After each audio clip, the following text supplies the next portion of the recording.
What's up, boys and girls? Welcome back to the Steep Stuff Podcast. I'm your host, James Lariello, and I'm so excited to bring you guys an episode today with none other than Liam Meirow. Guys, I am such a fan of Liam's and became such an even bigger fan of Liam's after recording this episode. For those of you who don't know that name, Liam just came off a win, literally just a couple weeks removed from a dub at the Y-East Trail Fest 28K, as well as he was runner-up this past weekend on the podium at the USATF 50K Championship that took place in the Tamalpais Headlands in California. The stud runner for Nike was kind enough to come on the podcast and chat all things. We talked about Liam's whys. We talked about career. We talked about the way he, viewed his career, what he wanted to get out of it. Talked about racing. Talked about taking big swings, trying to chase, giant goals, and kind of how he kind of views his career and what he wants to do with it. Really, really exciting episode. Like this one we got deep. I was excited to have this conversation with Liam, and he was very candid enough to be open and talk about just what was important to him. I think you guys are going to take a lot away from this one. So I don't want to give too much away. I'll let you get into it. Without further ado, Liam Meirow.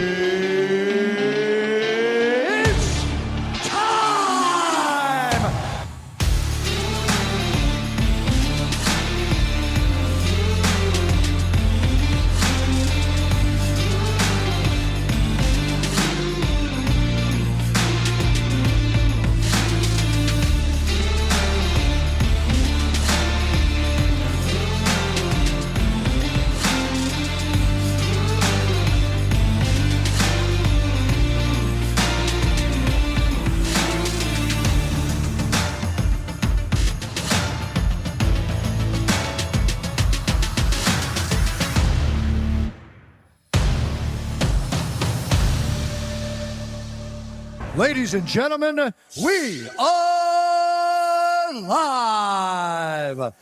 Liam Meirow, welcome to the Steep Stuff Podcast. How's it going, man? Nice. Fabulous. Happy to be here, man. Me too, man. I'm excited. I'm really excited to have this conversation. You're someone I've been wanting to have on the podcast for a long time, so I feel like this was a great opportunity to do it. You just won the Y-East Trail Fest 28K, and I was like, you know what? Let's do it now. So that's perfect timing, man. How's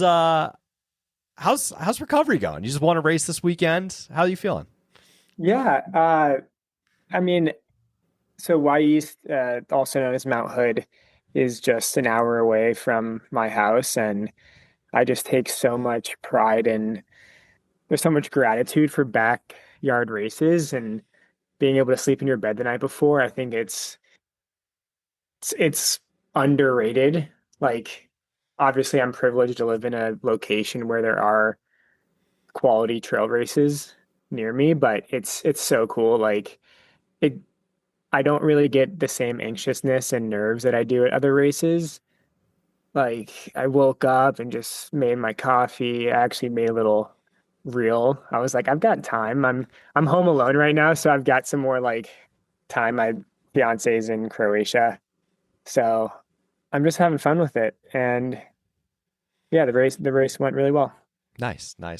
Well, congratulations. We'll dive into it a little bit deeper because as we get more into into questions and stuff like that, I do want to paint a picture for the audience because I feel like that set of races in particular, I feel like is really slept on. Like there's a really good, just everything from the 14K hill climb they have to the 28K to some of the longer distances. Like they've got a great set of races that they put on. So good stuff there. Dude, as we get started, I got to say something. Like, I've known about you for a long time. This sounds kind of weird. I don't want to make it weird, but like, I'm like a nerd of the sport, right?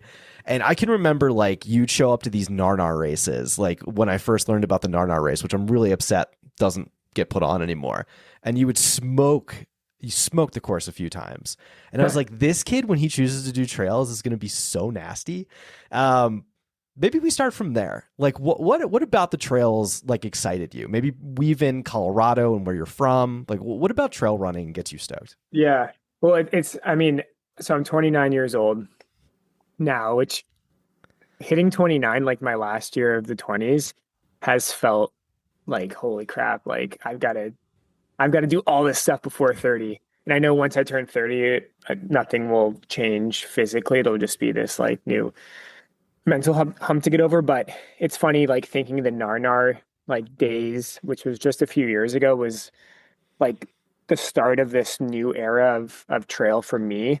But if we rewind like 15 years ago to my Colorado days where I grew up for middle school and high school, that's truly where I found like this spirit within the trails. And it was just by virtue of going to school at Summit High School and having trails be the only option for easy days. It was either trails or a flat bike path. There was nothing between, no dirt roads in Summit County, if you're familiar. And that's really where I fell in love with like trails and not even knowing it as a professional sport other than just a place to get lost and get technical with it. Um, but I went the typical route of high school running and collegiate running and went away from it for like 7 years until it was like that nar period where I would jump into a couple of trail races after my track season with like zero trail like running practice going in. It was just like finish a 1500 on the track, week later jump the Narnar. So I did that for a few years after moving to Portland. This was back in 2018.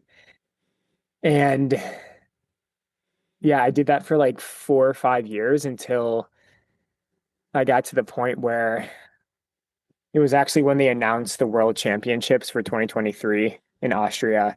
They announced it in like December. So I just had finished Club Cross, like the US Club Cross Country Championships that were in Florida, in Tallahassee, I believe. And they were like, we're going to do USA's at Sunapee in April. And typically it was in June or July. And I was like, why don't I like skip indoor track and just actually train for 3 months on the trail and like try and make a world team? So, you know, long story short, made the world team, just said, I'm done with track forever. Not forever. I still do a lot of track stuff, but um, yeah, now we're here 2 years in. Wow, that's crazy. Absolutely crazy. I do got to rewind a little bit just because, like, dude, you're probably one of, outside of like Dan Kurtz, Garrett Corcoran, like you're one of the most highly, I guess you could like really call it like highly touted, most talented athletes to really enter our sport, which is kind of Christian Allen too. Like there's like quite a class in the last few years of dudes coming into our sport that are just like have this insane track pedigree. Let's talk about you. Like, what was high school like for you? Did you know you wanted to run in college? Was that a goal for you? What about it? Because obviously you were good at it. You found something you were good at and you pursued it. So maybe talk about that, like how college came to life for you from there. Yeah. So I fell into running. I wasn't always a runner, and not everyone is always a runner, but I grew up wanting to be a professional skateboarder and snowboarder, like looking at people like Shaun White. Like I'm the same age as Nigel Houston. So like seeing those people as my peers and like watching skate videos morning, noon, and night, like that was my bread and butter. Um, but I started going down the wrong path with that culture and eventually decided to try out for running my freshman year of high school and just fell in love with it and progressively became more motivated and dedicated to the sport and realized that was my ticket for a college scholarship because my family wasn't in a spot to pay. And yeah, just got so engrossed and was like probably severely dedicated to a fault in high school to where like going to college and seeing all these people that were better than me was like such a shocker. But yeah, it was high school was such a fun, like freeing journey. The place I'm at right now, like as a professional, is most similar to how I felt in high school, surprisingly, not how I felt in college or the couple years after college. Let's talk like recruitment. Like, what was it like for you getting recruited? Because I know you went to go, run at Oklahoma, which is so crazy to go D1 and like run at a huge school like that. Like, what was the recruitment process like? Were you targeting a bunch of different schools? Like, how did you land at Oklahoma? Yeah, James, this is going to take 30, like 20 seconds. Yeah, I no have problem. banana bread in the oven. Oh, go I'm for it. just Go going for it. to You're good. take You're it good. You're out, good. You're good. You're good. pause it. It'll be a great intermission. I'll be back. Okay. And that break brought to you by Roaring Fork Banana Bread. So I was lucky enough to have a phenomenal private high school coach that was the coach during the 70s and 80s at the University of Florida, who actually hired Coach Holloway, who's the director of track and field there now. He coached a bunch of Olympians, and he was this 75-year-old dude living in Frisco, Colorado, who was just coaching uh, athletes privately. He actually coached Tabor and Tyler Scholl during high school, a bunch of other folks who run professionally now. And so he showed me the ropes to how to get into college, and I was sending letters with my like running resume in it to every single Division I school in the country.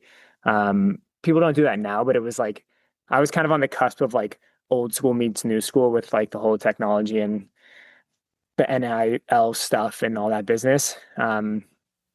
But took my official visits, and Oklahoma is where I landed. I love the coach was great. The facilities were amazing. I wanted to go to like a big school and like go to the football games, and um yeah, it was a cool place to go.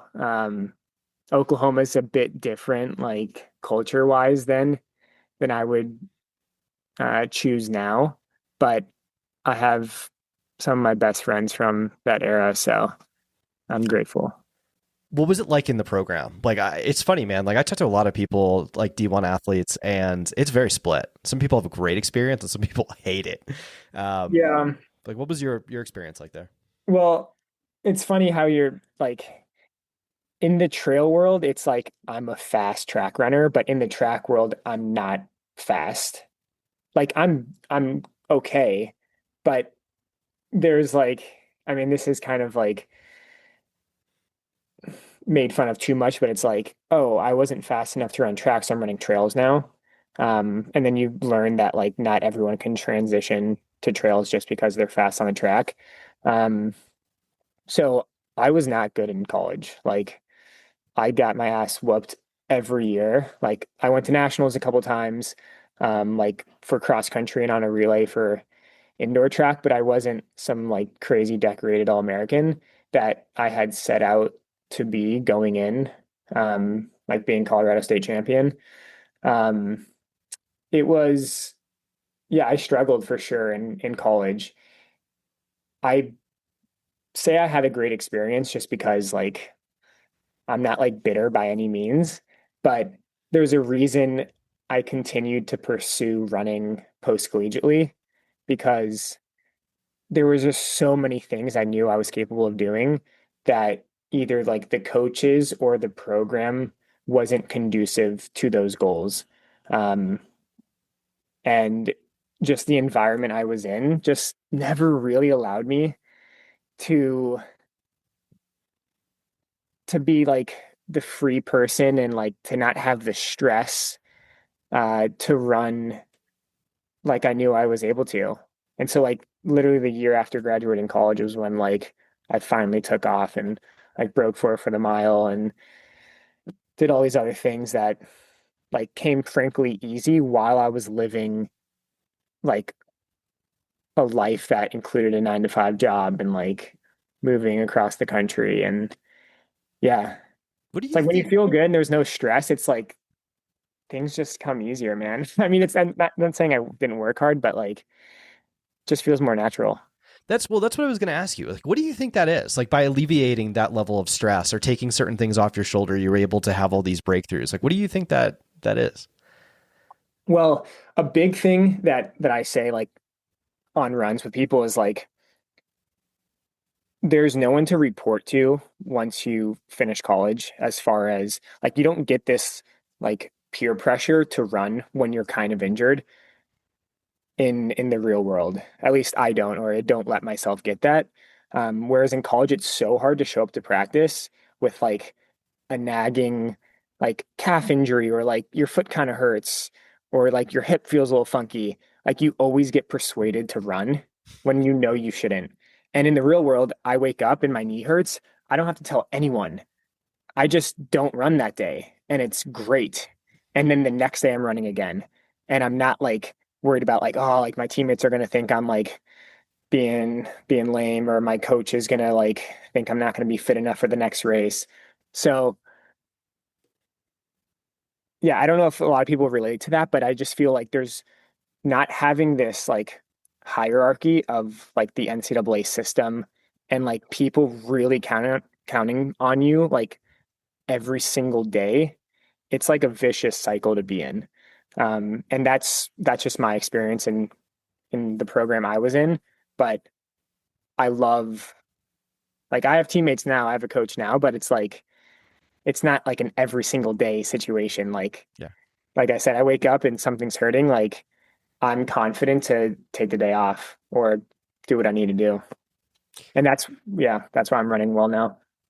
How did Bowerman come about? Like because you gotta remember, like I came from a soccer background. So like automatically when I think, oh, if you're racing this, dude from Bowerman, like you're going to get smoked because like it's this track club and stuff like that. Before I purposely did not do a ton of research into Bowerman before we got into the episode because I wanted you to paint the picture. Like how did that come about? And like, what is Bowerman? So Bowerman Track Club, formerly known as the Bowerman Athletic Club, BAC, people call it BTC now. It started in 2003 as a a team that was Nike employees doing Hood to Coast, which is a race that's in 2 weeks now from Timberline to Seaside, with just Nike employees. That then sprouted into a youth club where kids would come and the adults would show them the ropes and they'd run races on the weekends during cross country.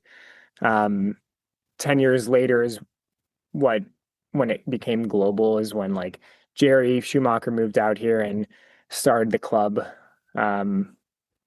with the professional athletes. And so Chris Lindsay, Matt Tegenkamp, Shalane Flanagan, Evan Jager, uh, those are the folks that made it into what like people know it as today. But at that same time, we still had the elite team, which is just post-collegians like me. We had a master's group, the youth club. We have a summer camp now, uh, track program. It's it's everything, and everything's based in Portland. And so when I moved out here in 2018, I joined that club as just like an elite group to train with. Everyone had run in college. Everyone works on the club, but we train in the morning. And it's just like a post-collegiate group that's like people have high level goals, but no one has a contract. But we've got folks making the Olympic trials and the marathon. Um, so it's a solid group to train with, and I still train with that group. And it's made me into what I am today. We meet 2 to 3 times a week, typically out at Nike. And yeah, we go wild. That is so cool. Yeah, I see. I gotta be honest with you. I had I thought it was like this, like super, like high, like a Brooks Beast kind of thing. Is like what I originally like had the idea of. So that's Well, pretty... I mean, the Bowerman Track Club as like the pro team, which no longer exists as of January Yeah. of this year, was a Brooks Beast or Union Athletics Club or On Athletics Club. So now it's just the elite team and the community team. Like we have a global membership and we have community practice once a week at Nike. So it's open to the public. There's just different tiers for like the elite team and like the perks you can get and travel and races and the kit, etc. Super cool. Let's talk post-collegiate racing and pursuits. Obviously, there was that bridge of time after you left college and before you jumped on the trails. What were you pursuing, like in that time frame? It was, I was mainly staying local with races. I was running like the Portland Track Festival here. I was running Club Cross. So I guess it was like that 4 year period from like 2019 until 2022, 23. I was primarily focused on the 1500 mile. I was doing club cross, I was running road races. Everything was 10K and under. Um, so running wasn't like I was actually working full time at Nike. So I wasn't running full time. I was just running for the love of it. And uh, yeah. I like it. I like, dude. What is it like being like? That's. I just love to see, different brand affiliations in that sense, like throughout like a life cycle, and like it's kind of cool that you worked there as an employee. Now you're obviously an athlete for Nike on the trail side or ACG, but like maybe talk a little bit about like what it's like being an employee, or what it was like being an employee for them, like working for that. Yeah, I first had the opportunity as a rising senior in college to intern at Nike. So I got the internship during my junior year summer, moved out to Portland for 3 months and interned in the human resources department. And my major in school is human resource management within the business world. And uh, had an awesome intern experience and was lucky enough to get the full-time offer that fall. So my entire senior year, I knew I was coming back to Portland and moving out here. And then I had an amazing 3 year experience at Nike working on uh, various programs within the diversity, equity, inclusion space. And I just got to a point where I wanted new experiences, and Nike was kind of all I knew. So over the last 3 years, I've been doing freelance work in more of the creative sector. Um, working with Bowerman, other agencies, um, and doing design work. Yeah. Dude, your posts are so cool. Like the ones with like the minivan and like the different Nike ones and stuff. Like what obviously maybe talk about the influence of those just because it feels like an old Nike ad from like the 80s and 90s. It's pretty dope. Yeah, the ones you're talking about with like the text on the bottom are definitely inspired by the old Nike ads for sure. But I just love graphic design. I mean, I love videography, editing, creative direction, art direction, but like when I make a post, I just like to make sure it's really sexy looking. Um, and so I've been digging into a lot of like writing as well with racing and training, and those posts are kind of like my version of a post race blog. It's like a very succinct version of like how I felt about that race. And so I've put that out there. Instead of putting it in a caption, I just embedded it into the graphic itself. And yeah, I don't do that every time. I'm not like a heavy poster, but when I do, I spend some time on it. They're awesome. Like I said, 10 out of 10. Like I was really impressed. I was like, that's a very, I don't know. I always appreciate people that can be original and do like original stuff. And I'm like, that's very original. That stands out. So it was enough that it caught my eye and enough for me to bring it up. So super cool. Thanks, James. Dude, I want to talk to you about 2023. I think this was like a very pivotal year for you in trail running. Free Trail, kind of documented this thing called Rookie Season with you, where you went over to Europe to go race. Maybe can you paint a picture of like the races that you did, the experience, and like how that even came about? Like how did your relationship start with Dylan? And how was this like this journey kind of paved the way for you? Yeah. So 2023 was the year I decided to like go full on trail with like the goal of like making the world team. I was like, if I can train for 3 months, I think I can make the world team. And that was like my goal, was like to get the USA kit and be like, peace out, I'm retired. And my first like competitive race in that journey to Sunapee was the Gorge Waterfalls 30K. And I showed up with no fuel. And like Bailey was at the start, who I'm teammates with now, and she was like shoving all this gels into her like bell. I didn't have a bell, I had nothing, and ended up winning that race. And met Debo there for the first time because Free Trail puts that on with Daybreak. And he's like, dude, what are you doing, man? Like what's next for you? I was like, I'm training for the US Mountain Champs, man, which were like a month later. So ran US Mountain Champs, got third place there for US, went to Worlds, and like placed way higher than I thought I would. I was ended up being the first North American there, and that was like kind of like my intended swan song in a sense. Was like I'm gonna go to Worlds and like it's gonna be amazing, and that's gonna be it, you know. So you And were then I planning on got. being done then. I mean, I wasn't like, oh, I'm gonna like you know put my shoes in a box, but I had no idea what the trail world really held, and like my goal was just to get the kit, man. Like I was just like having fun. Like that was the main thing for me was like I spent so much of my life being so dedicated, like with the college era to like to a fault of like no result success. So I was like, I find more success just having fun and not planning things out. However, being in Austria for 10 days and like being around all these signed athletes, I was like, wait a sec, you guys all get paid for this? And there was only like three of us on Team USA. It was like me, Garrett, and like a couple other people who like weren't signed. And we were all like, what's going on? So I was like, I should start talking to some companies. And I was like, I got to have some more results first. So I ended up going to the NACAC championships in Canada, and I won that, which was really cool. And then I was told you got to go to Europe, so I hit Debo back up, pitched him this idea, and they paid for my my flights out to Europe, and I hit like the World Cup circuit and started off low, and then ended up finishing third in the World Cup final behind Patrick and Philemon. It was like on paper, that's like probably my best race ever, just because I was like, it's just like me and Patrick and Philemon on the podium.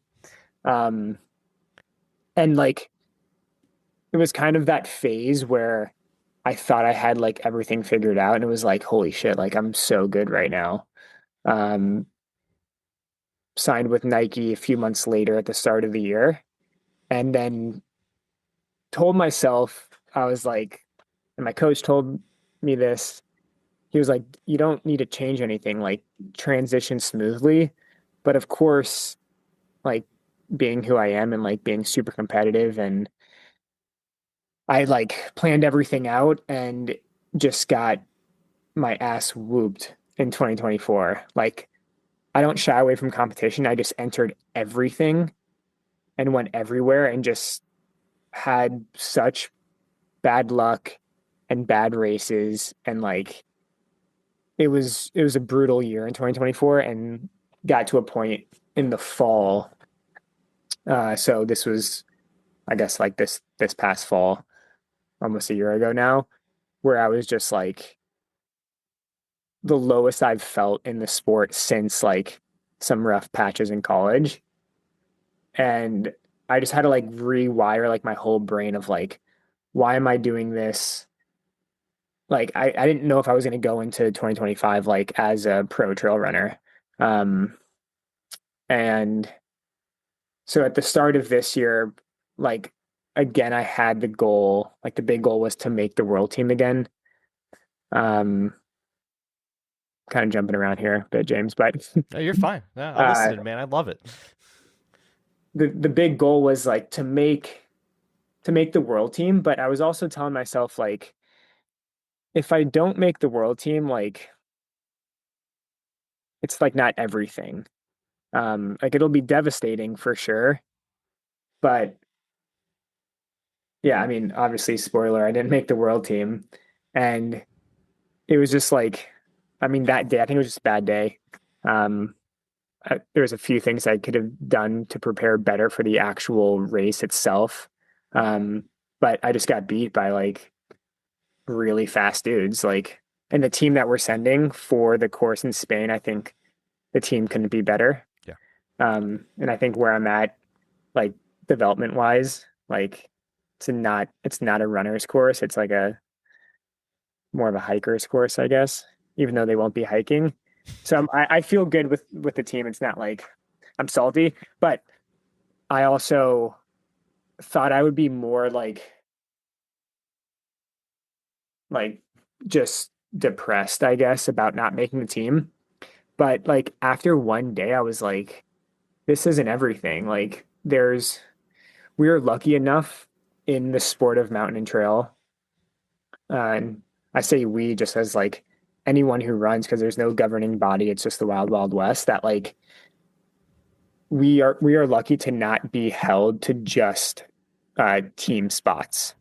Unlike track and field. And that's one of the reasons why I moved over was it's less black and white and just the lifestyle is more conducive or the training is more conducive to the lifestyle I want to have. And it's just more freestyle. And so I had to like reorient my whole schedule because I was planning on like doing this race and then going to Spain, yada yada. Um, and I've just been having a blast for the last 2 months, like just doing the stuff that truly makes me happy. And in the result, I race so much better, which rewind back to like 2023 was like how I was able to run so well. Like I went to Sunapee um just like wanting to rip, like not many expectations, and like did that whole season like that. Just kind of like piecing things together. And so there's some strategy in the chaos now, but a lot of it is based on what excites me and just being a gamer on race day is really what it boils down to. Dude, I love that. There's so many things I can ask you off that. I think it's really important to, I just find the mental aspect so interesting, and I think that really affects a lot of people too. Like if you have too much going on or if you're too focused and like too hell bent on one thing, I mean, dude, you're not the only one. Like I've seen that in other athletes too. And like people I won't name, but like some obvious choices for Team USA besides yourself, where it just seemed like it was going to be their day and it didn't pull out and it didn't happen that way. And I think once you recalibrate and start to see, have fun, it's just interesting how like the results start to come and things start to unlock a little bit, like you said, for the 2023 season. And dude, everybody has a slump. Like 2024 sophomore slump, like you raced the most competitive trail races on the planet, like which with Golden Trail and all that. So, I mean, you're still figuring it out. I do want to ask you this. How did Nike come about again in your life? Like, was that you pursued them, they pursued you? How did that all become a thing when you decided that you wanted to sign with them as a brand? So from the start, when I joined Bowerman as like an elite member, to now still training with that team, I'm like just very embedded with Nike, especially living in Portland and having access to the world headquarters campus with the track and the facilities. Like my coach works for Nike, and it just, when I was talking with other companies, I just wasn't willing to like kind of leave the folks who got me to where I am to get a paycheck. And not any company would be that transactional, but essentially with the training group I have now, not being with Nike would make it pretty hard to train with them. Because not everyone is like, I'm the only one signed that trains with the Bowerman Elite team, but they all wear Nike stuff because they're on the club. So if I was showing up in another company's kit onto campus, like that would only work for so long. And so like, I mean, Nike is just kind of who I wanted to roll with. It just felt right. And also being this like trifecta athlete with still dabbling on the roads and the track, they've got the full product suite, and I've been wearing Nikes forever. So, yeah, It's a good fit, man. It's such a good fit. And you guys have such a dirty team. I mean, like between like you, Christian, Bailey, like, dude, like I could sit here and name like 10 athletes off the top of my head that are just like, yeah, it's such a good, like Nike's really, really come up in the last few years. Let me ask you this. I think the audience would get a kick out of this if you can explain this whole ACG thing. I think people are seeing it. I just saw you drink from I think it was a cup that had the ACG logo on it. Like, what? Dude, brand pops everywhere. I have to be careful with how much I say, but yeah, I mean, ACG is ACG has been around for a long time, since 1989, and we're coming back strong. Okay. And yeah, Nike Trail may not be around forever, but there's a big push for ACG, and it's going to be a beautiful thing. Like the apparel's amazing. Uh, I love the logo. They've got a couple different logos, and yeah, I mean, there's a lot that's encompassed within the ACG umbrella, and I think as like a trail runner, like we're just first and foremost outdoors people. Um, and so ACG just allows us to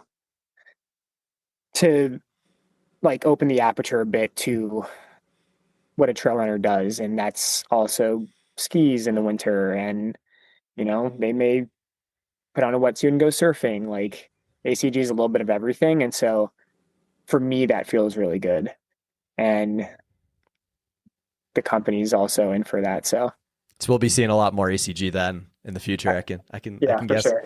Nice, For sure. nice. Dude, I want to get back to a deep question. So one of the things that you kind of talked about was just your struggle in early 2025 and the kind of like where you were trying to figure things out.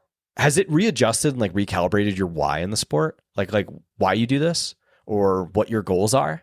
Yeah.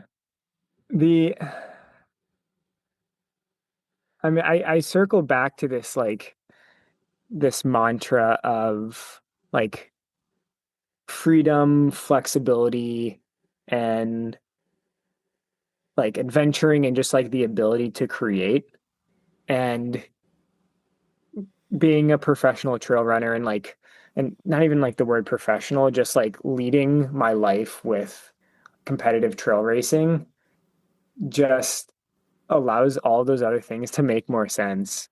Like I just really, I'm first and foremost like extremely competitive. And so running allows me to express that competitive side best, just because I happen to be most gifted at it. Whereas like if I was as good as I am at skating or at running as I am, can't even speak right now. If I was as good at skating as I was running, I would definitely be a professional skateboarder or snowboarder. If I could play basketball, like I'd be in the NBA. Um, but running is where I was set, along with all the other things that running brings me, as my meditation and my therapy. But it's yeah, that why has always been there. I think so. To answer your question succinctly, James, is the why has never shifted of like what the concrete foundation sentence is. Here is my why. It's it's all the noise that like drifts that, so like you can no longer touch it every day. It's like you want to wake up and like your rock is on your nightstand as your why, and you're like, boom, let's go. It's at the tie up our shoes, hit the streets. But with like stress, contracts, other people, like all of those things, like sometimes hide your rock and you can't find it. And so then you start looking for other things, and you're like, maybe I need to rewrite my why. But the rock's always there. It's just you have to like block out that other stuff and bring it back. Um, so in 2024, I got caught up in like expectations and like what is required of me as a pro athlete in my first year, and kind of like didn't pick up my rock every morning and was like focused on other business. Dude, that's a really good answer. And I appreciate you being candid and being open and talking about your journey. I want to shift into training. You had mentioned your coach is works for Nike. How has things shifted a little bit? Where obviously you're a trail athlete first, you also mix it up on the roads and the track.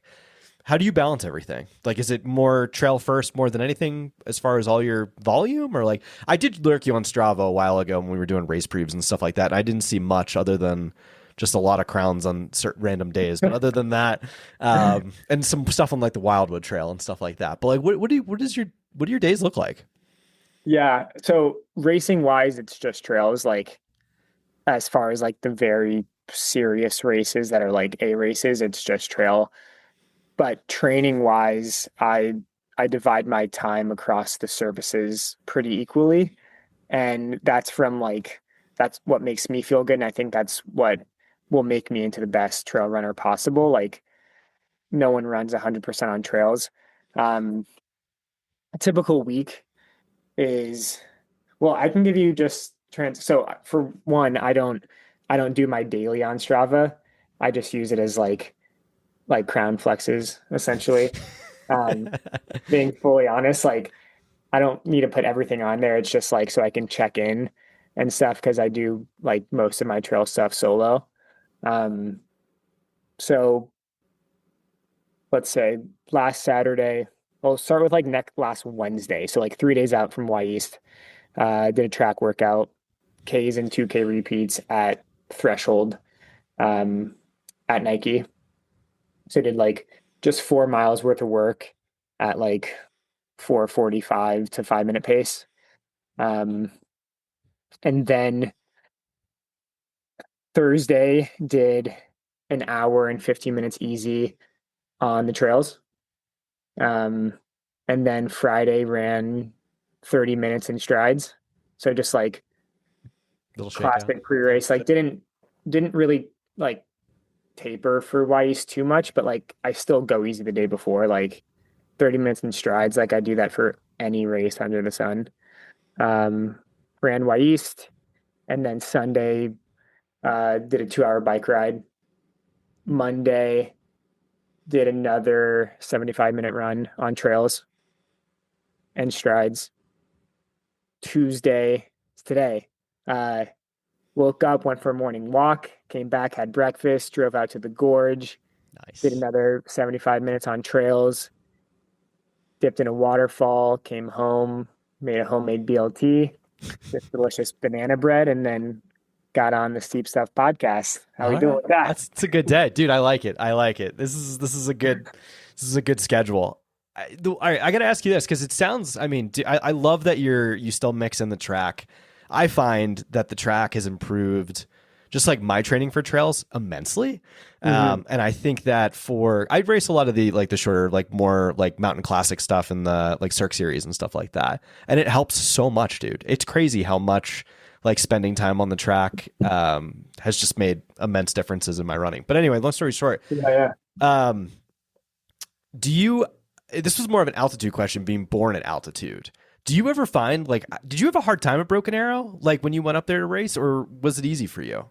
So I was actually born in Atlanta, Okay. in Georgia, and I lived there till I was 10, and then moved to Summit for the start of 6th grade. So I have I think like in my bones, I'm like a humidity person. So I do like pretty well in the heat. I think the altitude does not come easy anymore. Like once I moved away after college, like I do not have this innate altitude mechanism that one would think, or maybe if I was born there. But yeah, if I go to altitude, unless it's like Y East, so like Y East, we top out at 8,500. I race fine there. I wake up, do the race, come home. But if you go like a few days before and like spend some time, like that's really when it kicks your ass, because it like gives you a chance to have like a night's sleep, and like you do a run and you don't feel great and you start overthinking everything. So racing at altitude is for sure tough, being at sea level. Broken Arrow, I was able to acclimate in Colorado for a couple weeks, so it didn't. I mean, I just got Broken Arrow was just hard regardless of the altitude or not. But Tough race. I was able to like not feel like the only culprit to Broken Arrow's toughness was altitude, if that makes sense. Yeah.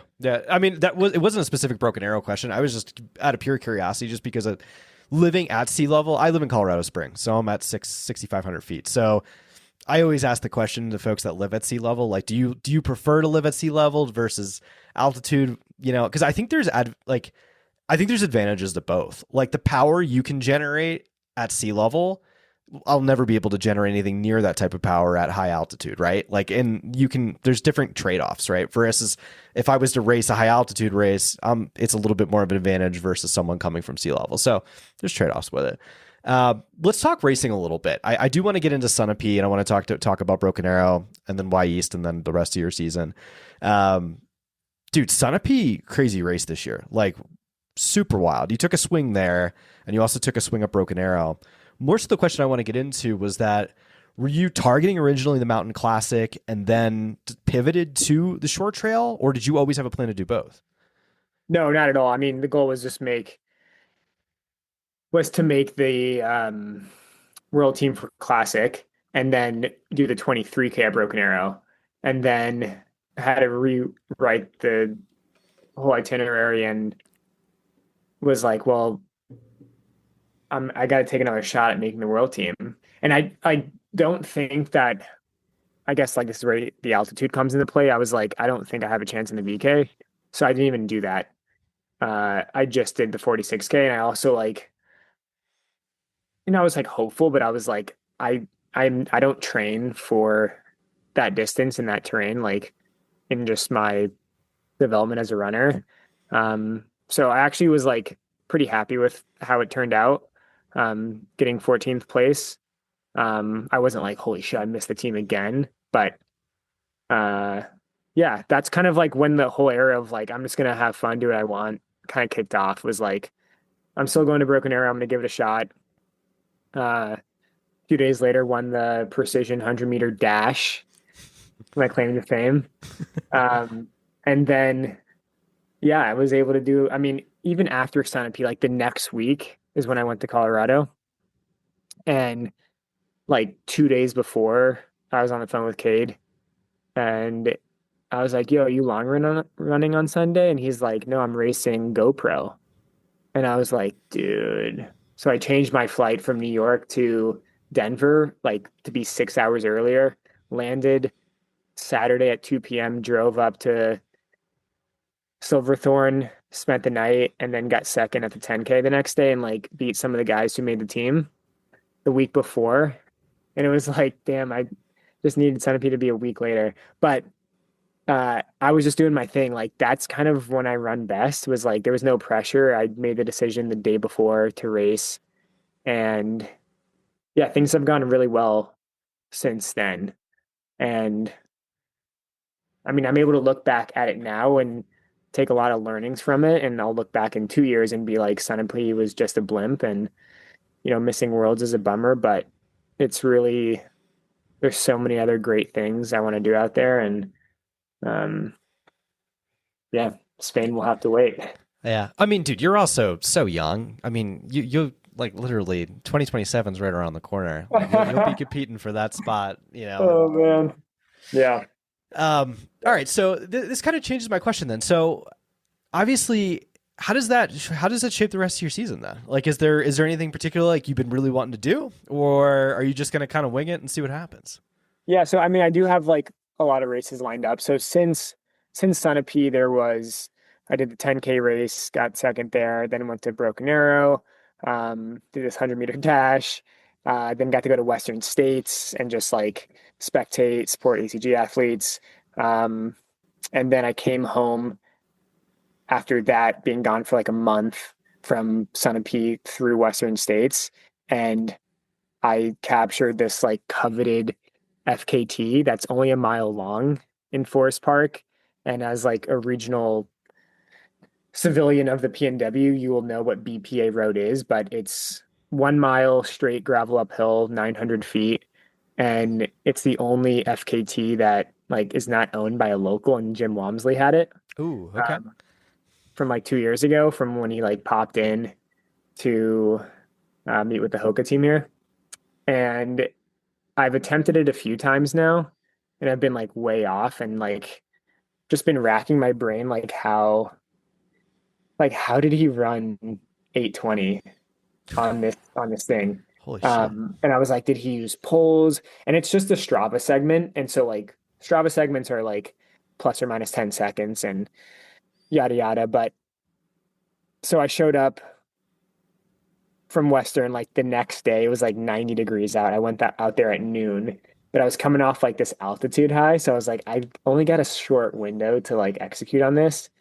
And I just ran it as if I was running a sub 4 mile and broke it by like 20 seconds. Or Oh, no, wow. yeah, 20 seconds. He ran 8:10 actually. I ran 7:50 and it was like I was like delirious at the top, like stumbling around. Um, so that was like I enjoy FKTs and like not everything lines up for a race, but that was like a big goal of mine. What's the Uh, gap on that? Is that like in the threes? I don't actually know. I don't think it's that sexy of a gap. I feel like Strava gaps kind of screw you, to be honest. Sometimes. Yeah. Like Yeah. they're not as impressive as you would think. Like you rarely see people with like four low gaps Yeah. Never. in races, but it's like you're running a four low effort in a trail race a Right. lot of the time. Anyways, No, um, I agree. I agree. so that was fun. Um, 4 days later, I won a road 5K on July 4th. Um, and then the last thing was Y East, I think. Cool. So Y East, and then this weekend I'm running the USATF 50K Trail Championships in Marin County. So the Headlands race. And yeah, again, it's my third 50K this year, which is like not like I wouldn't characterize that as my distance, but again, I'm just doing what excites me right now. And it just I love that area. It's like so beautiful. And I'm not going to Europe until next week, and I didn't do the Sierras and all thing this year, and I was like, let's go to the 50K champs. All right. Um, I like so it. Dude, yeah, let's I got to ask you this. Like what about it? Is it cuz like I said, you raced Broken Arrow, you raced this and then you raced what was it? Gorge the 50K as well. yeah, What about this distance has you intrigued? Like is it more figuring out more of a puzzle as far as the nutrition goes, as far as the distance, like trying to nail that? Like what about it has your is racking your brain? yeah. So the original one, the 50K in April this year, I was coming off like this new like experiment with higher volume with just more run volume. And so it was just a good opportunity to like put that to the test. Um, so I was doing like my highest mileage weeks ever in January, February, March. So I went into that race like just coming off a volume build. And the idea was to do that. I did a half marathon 2 weeks later and then Sunapee. Like hindsight, it might have been like all a little bit too much within that month coming off the volume build, and I never really got to adapt to the volume, but who knows? Um, but it's a fun distance. Like I think there's a chance or there's an opportunity to kind of like enjoy running when you're in it. Like it's not so pedal to the metal from the gun, and that's kind of nice, to just like be in a race, but to like have a conversation. It's a little bit weird too because I'm so used to like being like redlining from the get-go. So that's something that I have to learn and be more patient with. Broken Arrow was insane, and a lot of that was just to make the world team. And then for this race, just the timing's right, and um, I love doing the like US championship races. I just think like I guess that's like the track runner in me. Like to me, everyone should do all of the USATF like championship races. Like there's different ways to grow the sport, and I think like showing up to like our only federation's championship is one way. Um, and it should be pretty competitive too.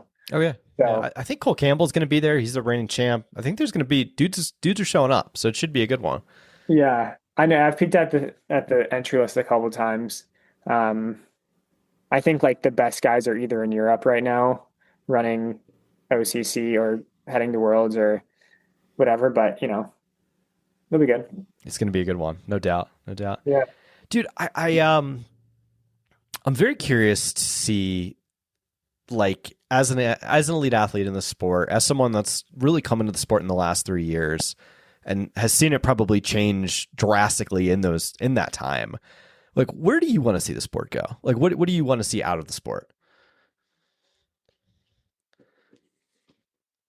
Well,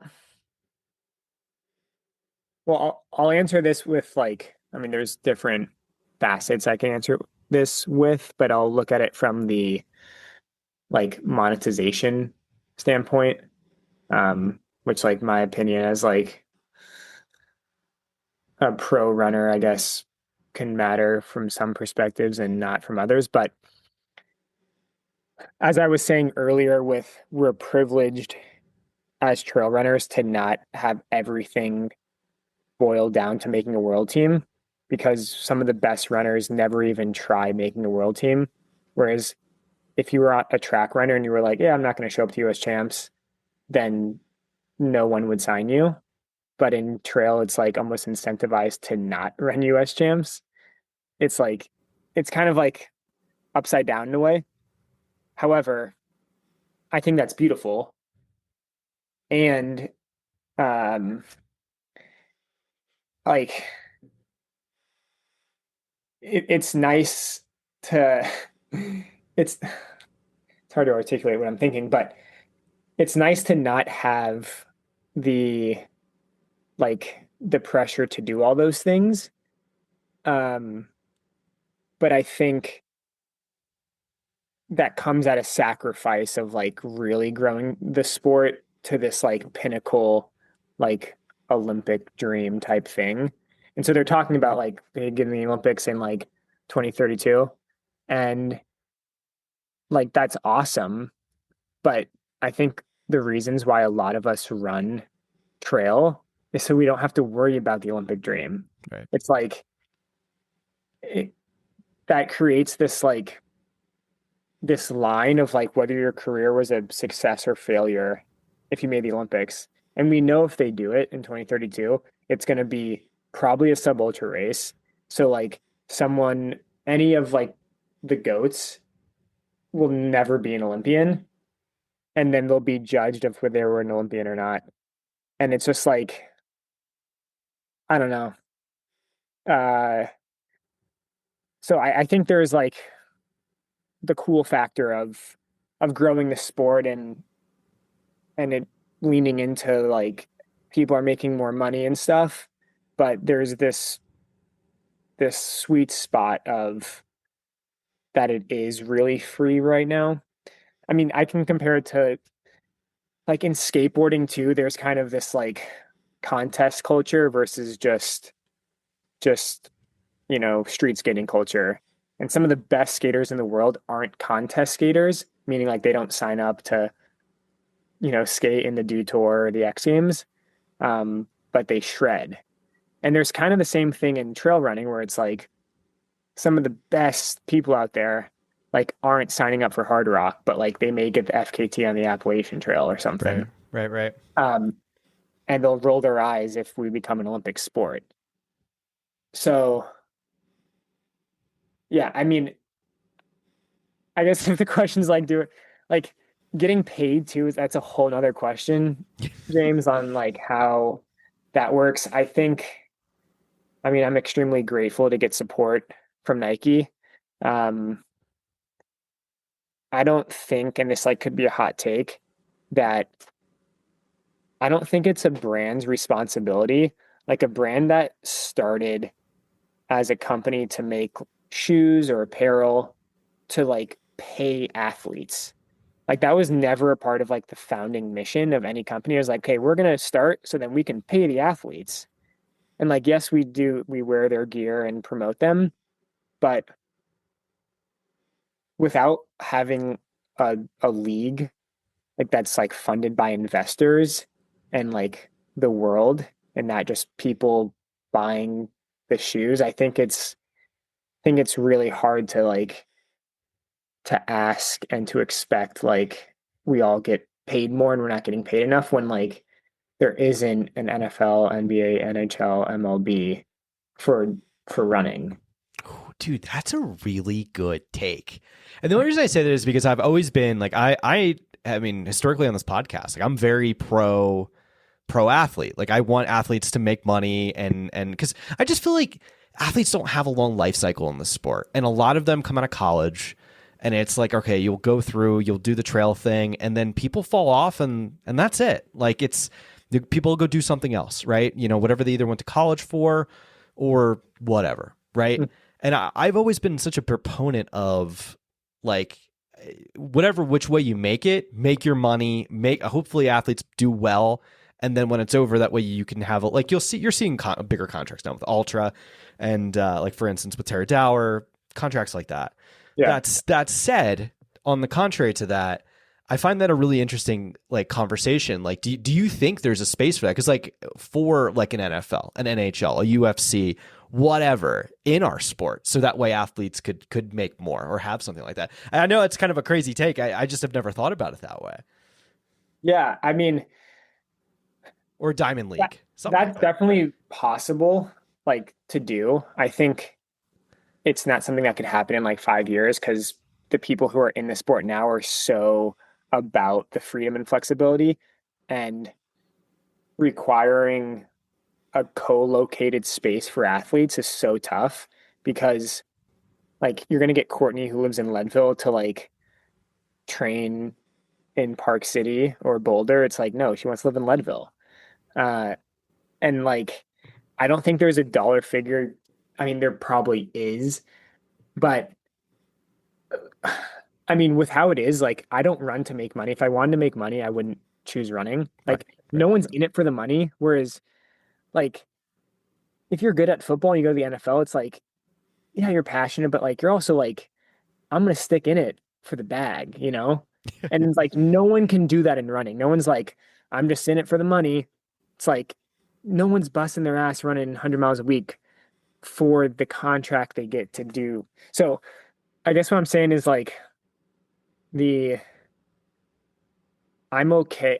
I think the sport is like we're privileged in the sense that yes, we may not get paid a lot, like on average, but what we do get paid with is freedom.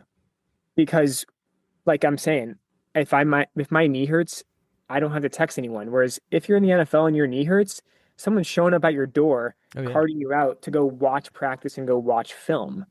Whereas like we don't have to do that. There's, I mean, depending on your contract, like there's some race obligations, but it's pretty aligned with what you want to do. And so there's a really high value on that. And that's important to me right now. Because like if someone was like, hey, here's a bunch of money, but like you have to live in this spot, you have to be away from your family, you have to train with this team, you have to go to these races, wear this uniform. I'm like, that sounds like the NCAA. Yeah. I didn't race well in that shit. So I'm good, man. So the freedom and the flexibility. I like it. No, I think you're right. And I also think the sport needs the soul of that would kill the soul of the sport. I really do think some of the professionalization of it kills the soul of the sport, because the soul of the sport, like I think of like, you know, who you remind me of is like David Laney, early days of Nike Trail, like hanging out in his like his van in the North Cascades. Like, I don't know why, but you remind me of that a little bit. But like, that's what I think of when I think of the soul of the sport in some ways. Like, you know, and then he shows up to UTMB or whatever race and he races it and he has a great performance and then he goes back to training. It's like, it's very free, you know? So, yeah, I mean, there's some amazing people that in my life that have big visions for the sport that I align with, and I'm like supportive of it, but I don't really know where it's going to go. And wherever it does go, which is, you know, I can contribute to that vision, like I'm going to be there. Hopefully still competing for the next number of years. But I think there's enough like that soul, like the people who have the power to steer it have that soul. And so I don't think it's going to get lost in translation with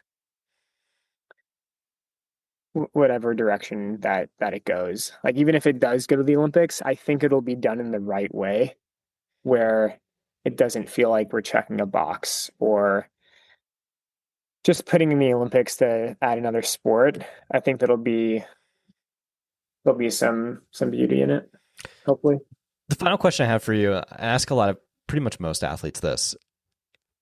How does it, especially with you, you're an interesting one because you have your best performances when you have the pressure off a little bit. How do you shape goals? Or how do you shape goals? And how do you look at like a career in this, like in the long term? That's a deep one, man. Yeah, I know. You've been really good at these. So I'm like, I'm just feeding I them to haven't you. thought about it with like that filter on it per se. Um,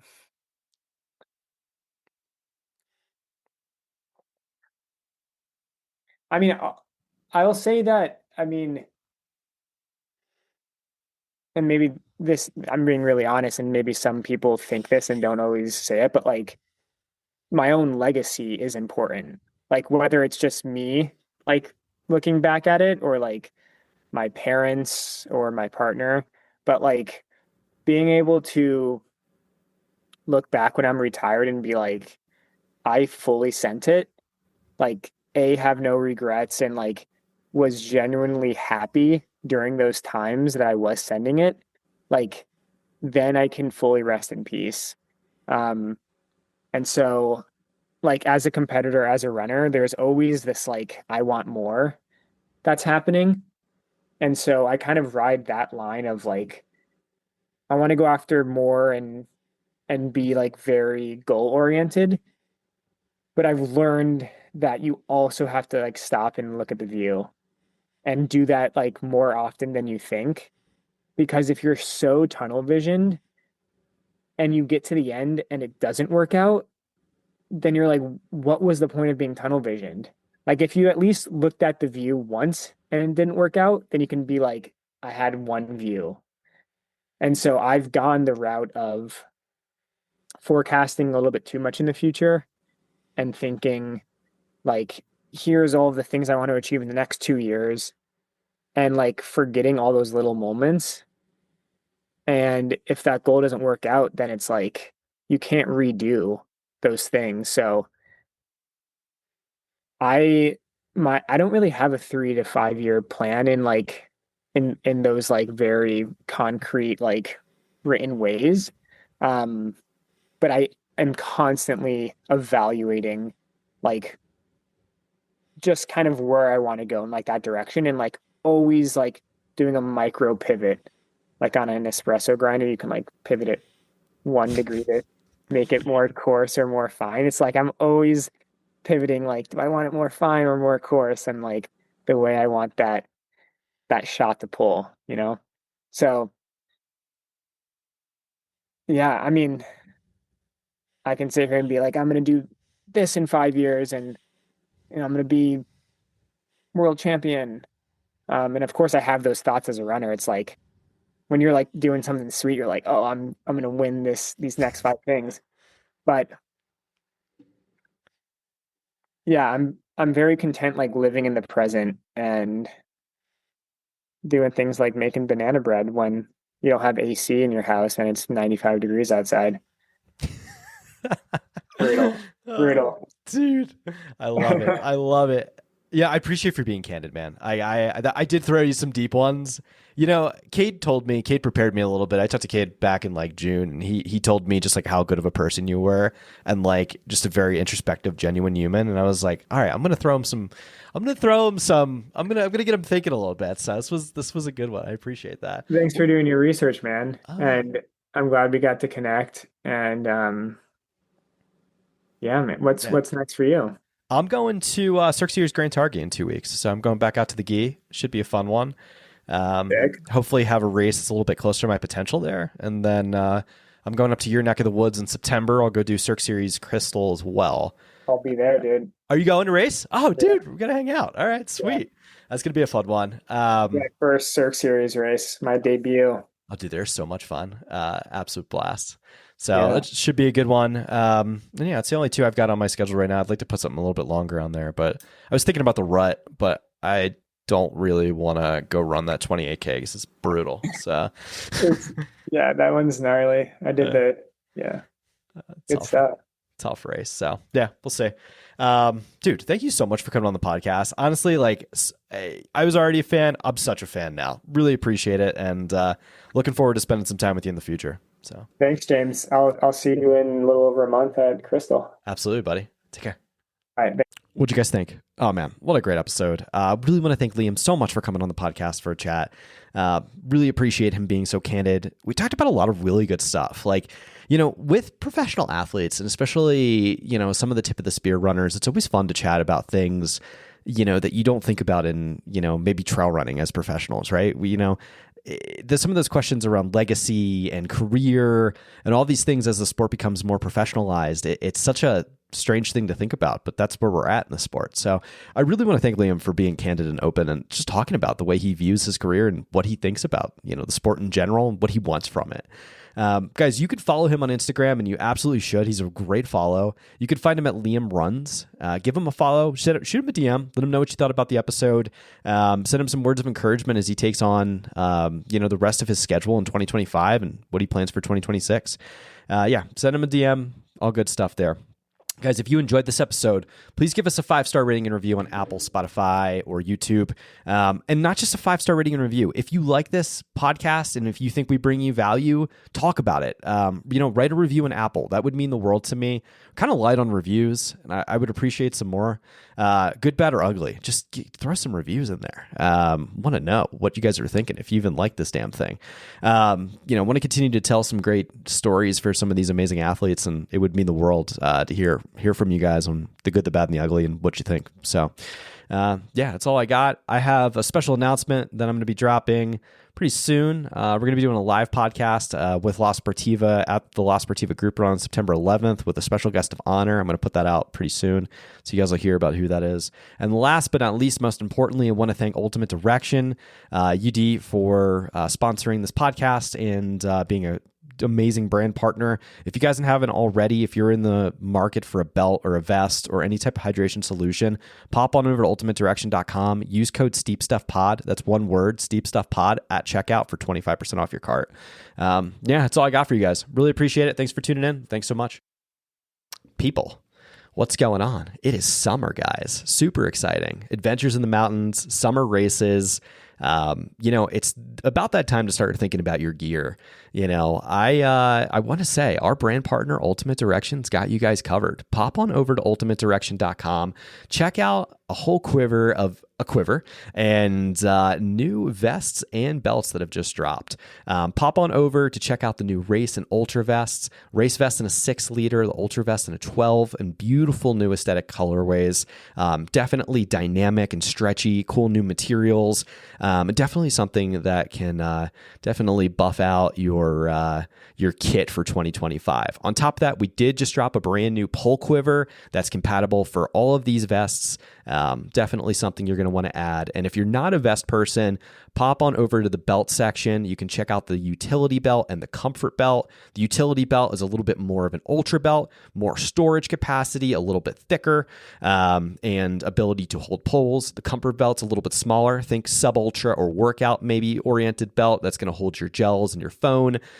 Still super durable, but just a little bit tinier for those smaller adventures or maybe shorter races like a Cirque Series race or something like that in the mountains. So pop on over to ultimatedirection.com. They have you covered for all your hydration solutions. Use code SteepStuffPod for 25% off. Again, that's SteepStuffPod, one word, for 25% off. Ultimate Direction's got you covered. And if you have any questions, shoot me a DM. Let me know. I'd be happy to answer any product-related questions for you guys. So thanks so much. Check out Ultimate Direction.